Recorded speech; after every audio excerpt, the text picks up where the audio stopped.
Аса қамқор, ерекше мейірімді рахымды Алланың атымен бастаймын. Көріп отырған бұл сурет 2002 жылы қазан айының 8-ші жұлдызында Алматы ақшамы газетіне жарияланған болатын. Ол уақыттарда көбіне көп газет-журналдар, кітаптар оқимыз. Сонымен қатар газет-журналдарға мақалалар мен өлеңдер, суреттер жіберіп тұрамыз.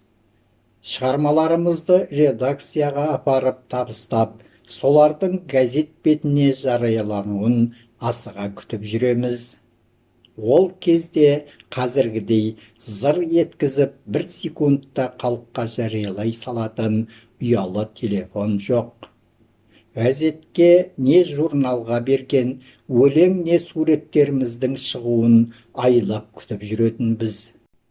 Ол да бір әр адамға өзінің қызық сәттерімен есте қалған қайтарылмайтын уақыттар ғой.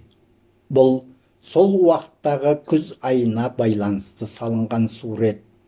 Суретте көріп отырғандарыңыздай күннің көзін басқан қара бұлт, жапырақтары түсіп, сыйдайып жалаңаштанған, әрі күздің суық ызғарлы желінен қаймығып, ырқына көніп, майысқан ағаш. Ағаштың түбінде түскен жапырақтар, аспанда тырналар тізбегі. Суреттің тақырыбы «Қош бол күрең күз». Бұл ақиық ақын Мұқағали ағамыздың күзге арнаған өлеңінің аты. Уақытында осы әнді Мәдина Ералиева марқұм орындаушы еді. Негізі бұл иллюстрация сол әннің желісіне арналып салынған болатын.